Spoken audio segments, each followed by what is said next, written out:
Have you ever heard of a war machine so fast, so powerful? It could outrun missiles and slice through thunderclouds like a blade through silk? This isn't a story from fiction. It's about the Hawker Tempest, a British beast that found its second life soaring through the skies under the Indian flag. The Tempest wasn't just a fighter. It was a revolution in propeller aircraft design. With a top speed of over 435 miles per hour, armed with 4 20mm Hispano cannons, and a climb rate that could challenge even early jets, it set new standards for air superiority during World War II. But what makes this story remarkable is what happened after the war, when India, newly independent, embraced the Tempest as a cornerstone of its rising air power. After 1947, India received several Tempests as part of British aid and procurement programs. These fighters, once symbols of Allied air dominance in Europe, now roared over the Himalayas, guarding India's fragile borders.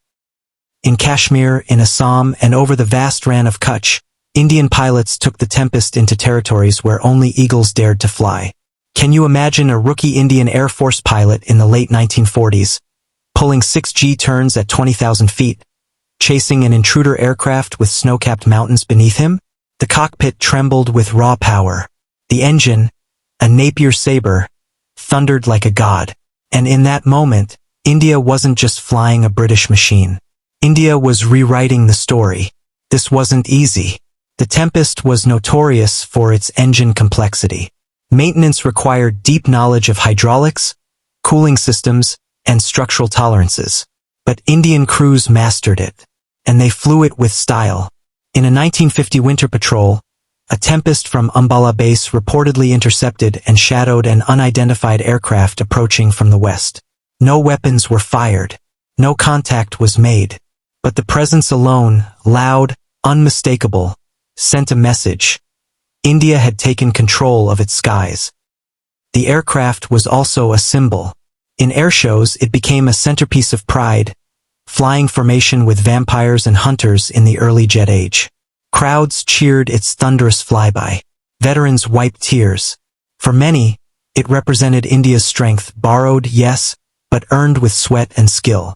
And then there's the engineering, the elliptical wings, the powerful cooling system, the smart weight balance that gave it unmatched turning ability. Many U.S. aviation historians acknowledge that, in certain engagements, the Tempest outperformed early American jets like the P-80 Shooting Star in terms of low-altitude maneuvering. Yes, it was that good. But the Tempest story in India wasn't just about power. It was about transition. The nation was shifting from British dependency to indigenous innovation. And these aircraft taught Indian engineers, planners, and aviators the disciplines they would later use to build HAL, DRDO, and the modern Tejas program. In the closing chapters of World War II, amidst the ashes of fallen empires and smoldering battlefields, a new breed of aircraft emerged that would forever alter the definition of aerial dominance. The Hawker Tempest wasn't just another Allied fighter. It was the embodiment of speed, power, and advanced engineering. Designed in Britain but destined to serve far beyond its origin, the Tempest would carve a unique legacy in the skies of post-colonial India. Originally conceptualized as a successor to the Hawker Typhoon, the Tempest addressed many of its predecessor's shortcomings. The engineers at Hawker Aircraft, led by the visionary Sidney Cam, optimized the design with a thinner laminar flow wing and an improved Napier saber engine. The result? One of the fastest piston engine fighters of the war, capable of hitting speeds upwards of 435 miles per hour, 700 kilometers per hour, and outperforming even early jet aircraft at low altitudes. But its second act, its Indian chapter, is where history truly begins to breathe.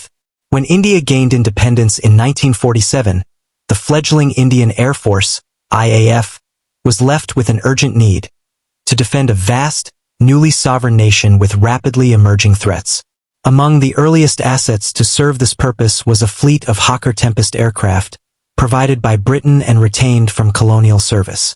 These machines, once engaged in dogfights over the skies of Europe, now flew above the Himalayas, deserts, and monsoon-drenched coasts of South Asia.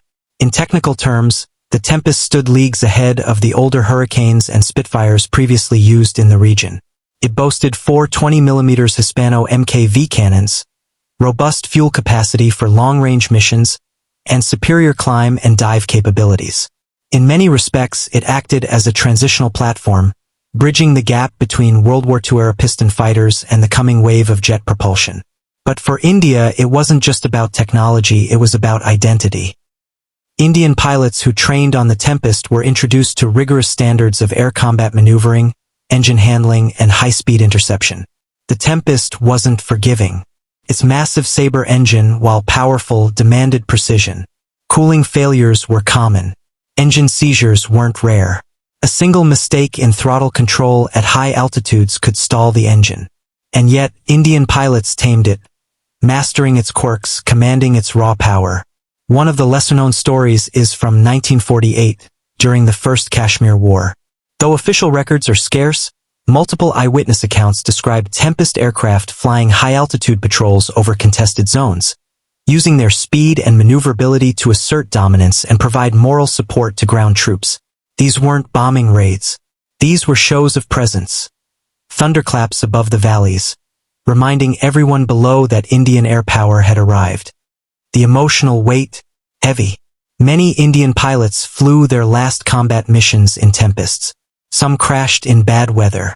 Others retired and remembered that aircraft not just as metal and fuel, but as a dream with wings. Today, only a handful of Tempests survive globally, but among them are several restored aircraft that flew in Indian colors. They're showcased in museums in the UK, the US, and even in private hangars. In some air shows, you might still see one take flight, painted not in British camo, but in the roundel of the Indian Air Force. This is a legacy, and it's not over. Backhand index pointing right now, here's where you come in. If the story of history, power, and transformation gripped you even a little, then don't stop here. Fire the next Indian fighter jet video is waiting in the description below. And trust me, it's even more mind-blowing. Backhand index pointing right, go ahead, click that link when you're done, and continue this flight through India's sky warriors. And hey, if you love exploring real military aviation, authentic history, and stories that stir your soul, airplane, smash that subscribe button. Thumbs up like this video to support powerful storytelling. Speech balloon, drop a comment. Which aircraft should we cover next? Collision, let's build a sky-high community of aviation legends. Because here, we don't just talk about jets. We fly with them, through the stories of heroes and machines that made history.